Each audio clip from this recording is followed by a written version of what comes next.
सेवाधारी बनी, निस्वार्थ सेवा करो तो सेवा का फल मेवा मिलना ही है.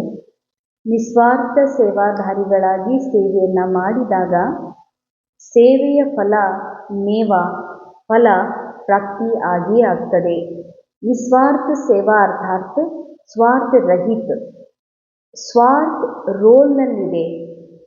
ನಿಸ್ವಾರ್ಥ ಅರ್ಥಾತ್ ರೋಲಿಂದ ಪರೆ, ಈ ಡ್ರಾಮಾದಿಂದ ಪರೆ ಯಾವಾಗ ನಾನು ಆತ್ಮ ನನ್ನ ಮೂಲ ನ್ಯಾಚುರಲ್ ನೇಚರ್ ಸತೋಗುಣಿ ಸತ್ಯದ ಅನುಭವ ಮಾಡ್ತೀನಿ, ಇದಾಗಿದೆ ನಿಸ್ವಾರ್ಥ ಸೇವಾಮೆ ಸ್ಥಿತ ಹೋನ.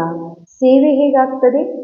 ಯಾವಾಗ ನಾನು ನನ್ನ ಬಾಬಾ ಕೊಟ್ಟಿರುವಂತಹ ನಾಲೆಜ್ನ ಆಧಾರದಿಂದ ನಾನು ಯಾರು ಅನ್ನುವ ಸತ್ಯ ನನ್ನ ಪೂರ್ಣ ಅರಿವಾಗ್ತದೆ, ಜಾಗೃತಿ ಆಗ್ತದ. ನಾನು ಕಂಪ್ಲೀಟ್ ಆತ್ಮ ಇದ್ದೀನಿ ಅಂದರೆ ಸತೋಗುಣಿ, ಸಾತೋಗುಣ್, ಸುಖ, ಸಂತೋಷ, ಆನಂದ, ಶಕ್ತಿ, ಪ್ರೇಮ್ ಇವುಗಳಿಂದ ನಾನು ಭರ್ಪೂರ್ ಇದ್ದೀನಿ ಅನ್ನುವಂಥ ಅನುಭವ ಯಾವಾಗ ಮಾಡ್ತೀನಿ, ಈ ಸ್ಥಿತಿಯಲ್ಲಿ ಸ್ಥಿತ ಆಗ್ತೀನಿ, ಇದರಿಂದ ಆಟೋಮೆಟಿಕ್ ವೈಬ್ರೇಷನ್ ಈ ಸೃಷ್ಟಿಗೆ ಹರಡುತ್ತಾ ನಿಸ್ವಾರ್ಥ ರೂಪದ ಸೇವೆ ಆಟೋಮೆಟಿಕ್ ಆಗ್ತದೆ. ಸೊ ಇಂಥ ಸೇವೆ ಮಾಡೋದ್ರಿಂದ ಏನು ಫಲ ಸಿಗ್ತದಲ್ಲ, ಅದು ಅವಶ್ಯ ಸಿಕ್ಕೇ ಸಿಗ್ತದೆ. ಫಲ ಸಿಗೋದು ಅಂದ್ರೆ ಯಾವುದಾದ್ರೂ ದೊಡ್ಡ ಸ್ಥಾನಕ್ಕೆ ಅಧಿಕಾರಿ ಆಗೋದು, ಅಥವಾ ಇನ್ಚಾರ್ಜ್ ಆಗೋದು, ಅಥವಾ ದೊಡ್ಡ ವ್ಯಕ್ತಿ ಅಂತ ಅನ್ನಿಸ್ಕೊಳ್ಳೋದು, ಸ್ಥೂಲ ರೂಪದಲ್ಲಿ ಭಾಳ ಒಳ್ಳೆಯ ಹೆಸರು, ಪ್ರಸಿದ್ಧಿ ಪಡೆಯೋದು, ಇದು ಫಲ ಅಲ್ಲ.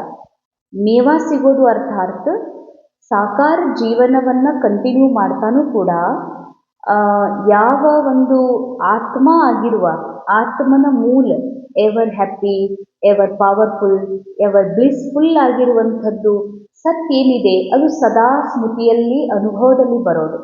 ಅಂದರೆ ಭಾಳ ಜನರಿಗೆ ಆತ್ಮಾನ ಅವಿನಾಶಿ ಮತ್ತು ಸಂಪೂರ್ಣ ಎವರ್ ಹ್ಯಾಪಿ ಇದೀನಂತ ಗೊತ್ತಿದ್ದು ದುಃಖಿ ಆಗ್ತಾರೆ.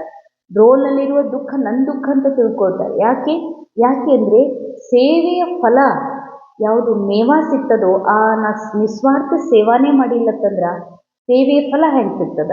ಸೊ ಸೇವಾ ಅರ್ಥಾತ್ ಮೂಲ ಆತ್ಮಸ್ಥಿತಿಯಲ್ಲಿ ಸ್ಥಿತ ಆಗೋದು, ಸೇವೆಯ ಫಲ ಅರ್ಥಾತ್ ನಿರಂತರ ನನಗೆ ನನ್ನ ಆತ್ಮದ ಸತೋಗುಣಿ ಸ್ವರೂಪದ ಸ್ಮೃತಿ, ಸದಾ ಶಾಂತಿ, ಸದಾ ಪ್ರೇಮದ ಅನುಭೂತಿ ಆಗುವುದೇ ಸೇವೆಯ ಮೇವ ಆಗಿದೆ.